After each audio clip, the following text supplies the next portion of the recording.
Welcome back to Bitcoin Fortress. This is episode 184, recorded here on October 5th, 2025. We're at block height 917785, Moscow time 8:10, and fees are 1, 1, and 2.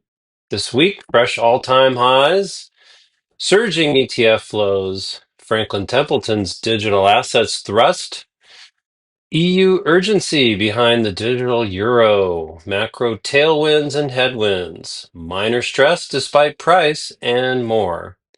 Then we'll wrap up with the podcast themes and a shout out. So, with that, let's get into it. First up, Bitcoin prints a new all time high above $125,000. Bitcoin broke into new highs, surpassing August's top. That confirms trend strength, according to Reuters coverage. Institutional demand, macro volatility, weaker US dollar narratives are supposedly fueling the bids. Technicals would suggest that if this holds, next resistance zones are near $130,000, and that becomes a viable target. So, Uptober has started with a bang after Red November. ETF flows rebound, second highest weekly influx on record. So, US spot Bitcoin ETFs recorded massive net inflows in the past week, the second strongest since inception. These flows reinforce that demand is not retail driven, but institutional. We at least assume that's who's buying all these ETFs. With supply constrained, this kind of cash demand can drive asymmetric upside, and we certainly see that with the green candles. IBIT, the BlackRock Bitcoin ETF, crosses $95 billion assets under management milestone. So the BlackRock's IBIT continues its rise, nearing $95 billion in assets under management. Such scale gives it roughly the footprint of major traditional ETFs. Big capital behind it means potential for more aggressive allocations to follow. But of course, beware the institutions. They're buyers now, but when they're sellers, the tide will shift, of course. And that's why you should just stay humble and stack sats. Next up, daily flows. Early October shows structural absorption. So the ETF dashboards are showing continued large net buys, sometimes exceeding estimated minor issuance. Um, in fact, I think it's pretty much consistently been exceeding minor issuance, something like 4x. Um, but these cumulative net buys tighten the available float and, of course, increase price leverage on surprises. Those surprises could be to the upside or to the downside, which makes leveraged investing with options in Bitcoin very dangerous because you can get blown out quickly on either side of the trade. So the macro shock plus Uptober narrative seems to be in play. The US government shutdown added some uncertainty, but Bitcoin rallied anyway as the liquidity trade narratives gained traction. October often sees strong Bitcoin performance, many traders calling it Uptober. And so, what we have to watch is how macro surprises interact with the breakout. And will it continue to rally to the end of the year? Typically, the stock market also does pretty well in the fourth quarter. Um, and of course, stock market and Bitcoin have had an on again, off again relationship with correlation. Now, perhaps a bit more correlated than at other times, but we shall see. Next up, rate cut recap and outlook for policies. Of course, as we've covered before, the Fed The prior Fed cut at 25 basis points still colors the markets. The debate really centers on how many more cuts this cycle, especially since the employment report didn't come out last week, Friday, because of the government shutdown, even though they're still taking money out of my paycheck. So they must be doing something over there. They're not publishing Bureau of Labor Statistics reports, apparently, until the shutdown's over. So, and of course, the Fed meeting is coming up, and so there's a lot of talk about that they're flying blind and yada, yada, yada. But, they're going to cut rates because they have to. Even though they don't probably need to, they have to because of the unemployment situation and also because the fiat economy needs more credit, and you can't generate more credit with high rates. People don't want to borrow. But for Bitcoin, low real yields are helping. Sticky inflation or surprise data could derail the sentiment, of course, in the meantime. But it seems like more rate cuts and money printer go burr in the future. So that's, of course, bullish for gold, which had a big breakout, and then, of course, Bitcoin, which is now breaking out, sort of following as it tends to do. Citi trims their Bitcoin year-end target, boosts their view of Ethereum, which we don't care about. But Citi downgraded its Bitcoin year-end target, but raised expectations for Ethereum, citing flow dynamics and macro rotation. These institutional forecasts shift conversation in allocation circles. Um, I love how they try to put a target on the price, but we'll see if they're right. Speaking of price targets, JP Morgan also sees a route to $165,000 Bitcoin. JP Morgan's team points to Bitcoin's undervaluation on volatility adjusted metrics and projects a path towards 165,000. It's bullish, but contingent on flow continuation and macro stability. So there's another one. CryptoQuant publishes Q4 scenarios of 160 to 200,000 Bitcoin. So on-chain plus derivatives analysis shows upside corridors if tailwinds remain intact. These are probabilistic, not guaranteed. Stresses in flow or policy can reverse the path. But again, that's three pretty bullish forecasts, given where we are right now at about 122, 123, something like that. Mining difficulty hits a record high at 150.84 terahash despite price strength. So we're seeing difficulty continuing to climb. This, of course, puts pressure on margins for the miners, even as the Bitcoin price appreciates. Hash price compression and rising operational costs will continue to squeeze the weaker miners, probably making the big miners bigger as the smaller guys uh, go out of business. So, um, not a great thing, but again, we can help by getting a BitX and plugging it in at home, and then you can help support the network with decentralized hash rate, and who knows, maybe you'll find a block. You never know. Better chance than winning the lottery, I suppose. One model forecasts a downward difficulty adjustment for mid-October. So some predictive models are suggesting a 10% downward adjustment if block times slow. This, of course, could relieve short-term miner selling pressure as it makes it easier to find blocks. So we'll have to keep an eye out on that. But that's the beautiful thing about the difficulty adjustment is it goes up and down depending on how much hash rate is deployed and how long it's taking to get blocks. And so that keeps the game interesting for the miners. Rig orders surge. 50,000 machines deal is revealed. So a large mining rig order headline surfaced showing demand remains for new mining capacity despite margin pressure.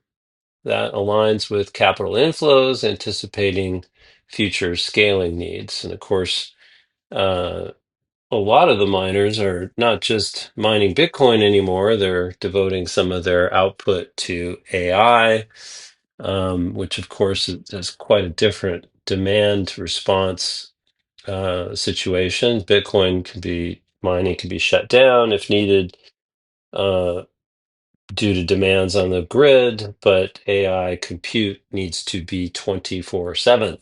So it's very, very hungry. But it gives some of the miners another diversification in their business. Then they're not solely dependent on Bitcoin mining. So it seems like more of the miners are going that route. Leverage returns, longs re-entered aggressively. So derivative metrics are showing open interest and funding rates are backing up. All long positions are being reestablished, only to get wrecked, perhaps. However, this all means volatility will be amplified near news points. And so it's funny that once they all get wiped out, then they wait and then they reestablish, and then some people win and some people lose. And well, good for them. Hope they have fun getting wrecked. Options, cheap calls used as leverage plays into volatility. So options desks flagged calls as relatively undervalued in this rally, especially as macro uncertainty persists. This could fuel upside gamma squeeze or downside pain if wrong. So, kind of an interesting thought there if you're into that kind of thing. Or you can just buy Bitcoin and put it in cold storage and not worry about the calls. SEC adopts generic listing standards for commodity ETFs. So, this is a major structural shift. Exchanges can now more easily list ETFs based on commodity or crypto under generic rules. This will lower the hurdle for future products.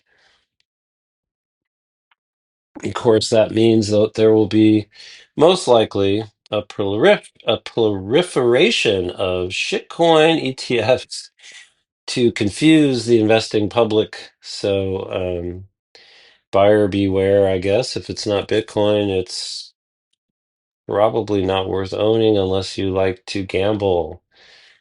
And there's a lot of gamblers in the stock market, unfortunately. ETF filings are, of course, pouring in, as you would imagine, after the rule changes. Dozens of crypto ETF applications were submitted after the regulatory change. This would indicate a wave of product launches in the coming months. So, shitcoin with ETF wrapper coming soon to a broker near you. Bye, bye, bye.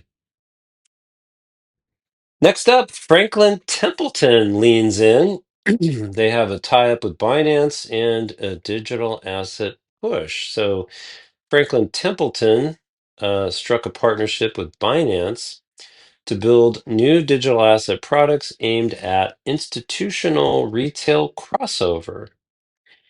That move bridges traditional finance with crypto infrastructure, signaling incumbents see lock-in risk. So their internal digital asset strategy already included tokenized money funds and infrastructure maturity, but interesting to see how they are pushing into this area. And I think I read somewhere too that even Vanguard, who refused to launch a Bitcoin ETF, is now having second thoughts about that, which is kind of interesting. Don't know if they've done anything yet, but it doesn't seem like it's a hard pass anymore. Meanwhile, EU ministers agree on a roadmap for a digital euro. The EU finance ministers reached a compromise roadmap giving ministers oversight of issuance criteria, decision gate prior to full rollout. The ECB board member Piero Cipollone is now eyeing 2029 as a realistic launch year for the digital euro. The move is arguably reactive to global stablecoin and digital payment competition, especially with what the U.S. wants to do with stablecoins and is aggressively pushing that now. Meanwhile, the ECB awarded AI fraud detection contract for digital euro infrastructure as well. And of course, they are also pushing for digital ID. So, digital ID plus digital wallet equals surveillance state.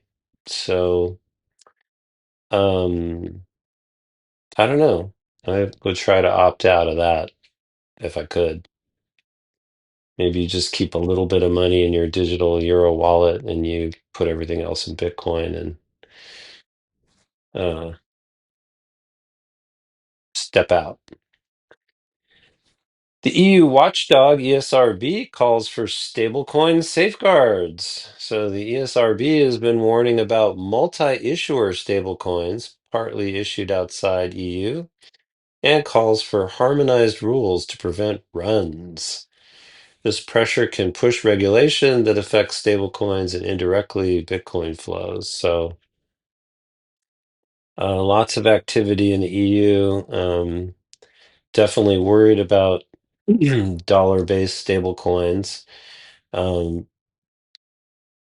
this probably is the planned long-term replacement for the euro dollar market, um, which would then firmly put control of offshore dollars back in the hands of the Treasury and the Fed.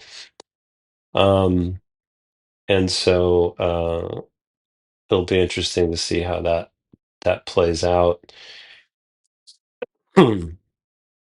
Next up, European banks are forming a Euro stablecoin consortium.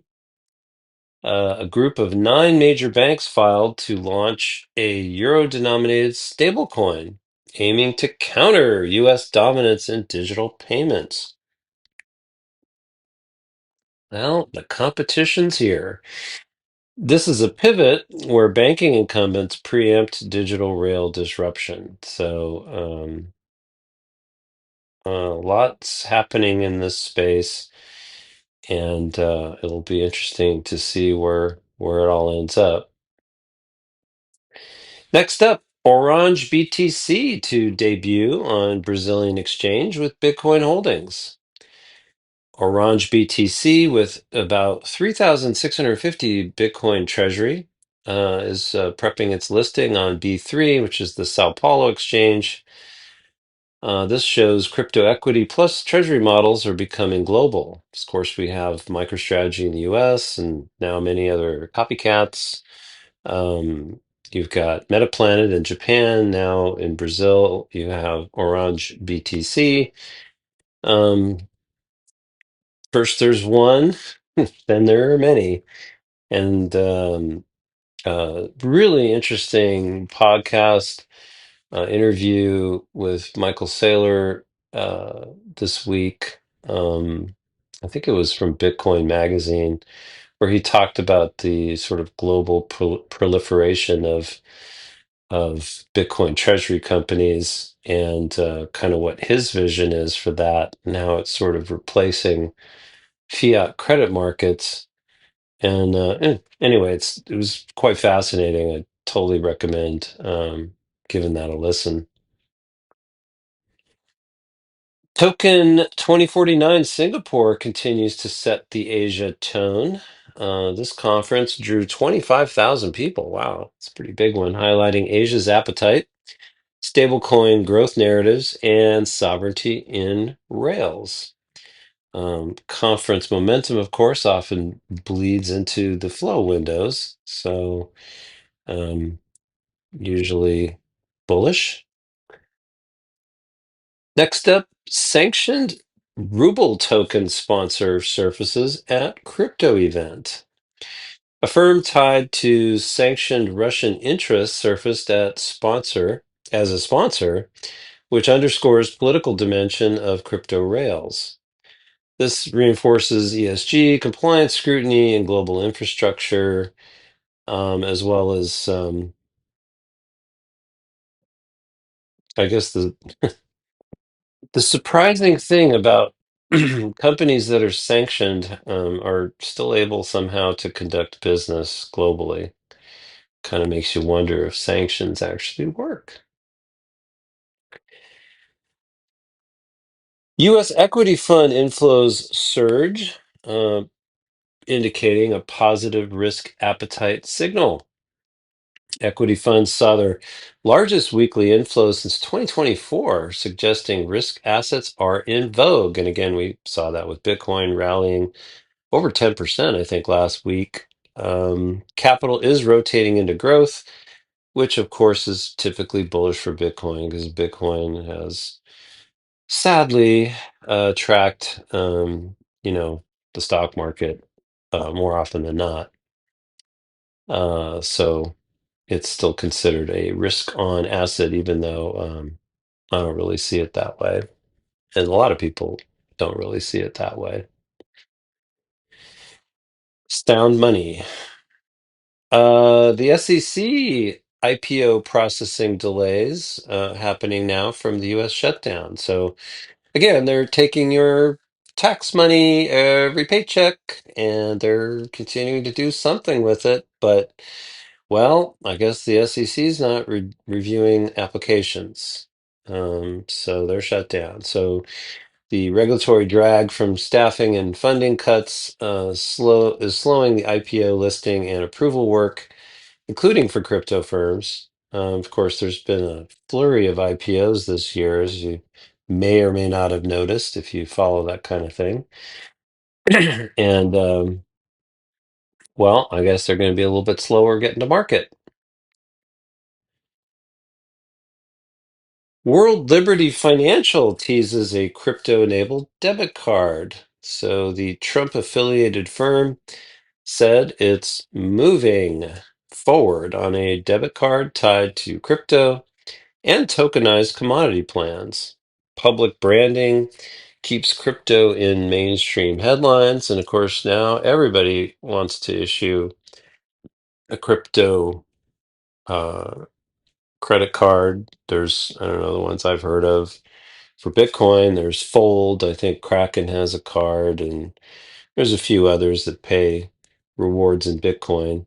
Um, I guess it's a, fairly good way to earn some extra sats because if you use a credit card anyway, you might as well use one of those. Um, if you think about it, like a regular cashback credit card, you get money, but you get fiat. And so um, you start the year, you spend, you make, I don't know, let's say you earn like $500 at the end of the year. Well, if the dollar's lost 10% of its value, then you didn't really earn $500. You earned, like $450. But I guess if you earned in Bitcoin, then in Bitcoin, let's say, doubles over the course of the year. And of course, you don't earn all at the beginning of the year. So say, average that, you're still going to end up with more fiat value at the end of the year under a Bitcoin rewards card than you would under a fiat card. So anyway, not advocating for it, but just saying it's probably worth looking at. October statistics, market cap jump concentration. So October's historical strength is showing early momentum, and actually, Uptober looked like it started in September, at the end of September, which is kind of wild. Media quant coverage has been highlighting large nominal gains. In early October, Bitcoin's market cap rose by $124 billion in just a few sessions. So hopefully the momentum continues and we finish Uptober on a nice note. Bitcoin overtakes Amazon briefly in the asset rank charts. So, several financial sites noted Bitcoin's market cap outpacing Amazon during the all time high run. Attention and narrative value intensify in such comparisons. And so it's just fun to sit back and watch Bitcoin overtake these trillion-dollar corporations. Uh, Mentioned this earlier, but probably worth mentioning again that miners are under pressure despite the new highs. Again, difficulty, which sounds like a downward adjustment, is coming, which should give them some relief in the next difficulty adjustment. But power costs, hash price pressure squeeze, less efficient operations are kind of a problem. Minor equities may diverge from Bitcoin during drawdowns, and that's totally true. So again, if you own mining stocks, and I think the same is true of gold or silver miners, they tend to be leveraged to the underlying commodities, so they will go up faster than the underlying commodity in an upcycle, and they will crash harder in a down move. So buyer beware on those things. But um, next up, flow microstructures. Daily absorption continues. So even on weaker days, ETF absorption persists, highlighting structural demand dominance. So again, the ETFs have really formed kind of a bulwark under the Bitcoin price. And who knows what the price would be if it wasn't for all that demand. I guess it would probably be lower. Um, but that's certainly helps the narrative of store value if there's a floor under the Bitcoin price. It makes it a lot easier to diversify, invest in it, whatever, for the Wall Street types. Taking a look at podcast themes this week. So took a look at all the Bitcoin only podcasts to see what the trends are, and here are some of the more notable trends for the week. First of all, institutional game. Franklin Templeton moves and ETF scale were mentioned repeatedly. Digital euro regulation radar, EU developments, and stablecoin rules were also center stage. Flow greater than narrative. So every show seemed to emphasize net capital flow over price stories, which is good. Shouldn't be fixating on the price anyway, because Bitcoin's going to do what it's going to do. And then mining and infrastructure tension. So difficulty, cost, margin squeezes, and adaptation were also hot topics. Um, Did listen to a couple podcasts this week. Again, the Michael Saylor one was quite interesting as it relates to the proliferation of Bitcoin treasury companies and what that means. Also listened to a really good interview with Adam Back on Natalie Brunell's podcast. And he's involved in launching it's called the Bitcoin Standard Treasury Company through a SPAC merger. Um, and Adam Back apparently was a trader before he became a Bitcoiner, and so he's still quite involved in trading and has quite a history, apparently, of trading or investing in Bitcoin treasury companies. He likes, like Saylor, he likes the idea of what a corporation can do in terms of being able to leverage the capital markets to monetize, borrow, buy Bitcoin, and take advantage of relatively cheap capital for an asset that appreciates, um, pretty exponentially. And so he's doing one himself. So it'll be interesting to watch that one to see how they do, what their business plan is. I think I read something too that they're also involved in uh, mining and renewable energy and that sort of thing to try to keep the mining cost as low as possible, which is also kind of interesting too. So we'll see how that does, but he's an OG, and so he certainly gets Bitcoin, and he seems to have studied the Bitcoin treasury company concept, and and of course, Michael Saylor's pretty much open playbook to everything anyway for anybody that wanted to listen. So we'll see if it continues to grow or if it all ends badly. Um, Did want to highlight this week's featured post on the Bitcoin Fortress Substack. Articles entitled "Overcoming Common Objections to Using Bitcoin for Retirement." And so we'll include a link in the show notes to that. Also, a shout out, big thanks to at God's Death on Fountain for 225 sats in support of last week's episode. Thank you, sir. And that wraps up episode 184 here on the Bitcoin Fortress podcast. Thanks for listening, sharing, and stacking with intention. Don't forget to check the show notes for all the source links, this week's featured Substack post, as well as links to my three books that I've published recently. Next week, we'll dive into whatever the market gives us. Potential protocol updates, regulatory shifts, treasury moves. We'll see. Till then, stay sovereign, stay sharp, stay in the fortress. Bye bye.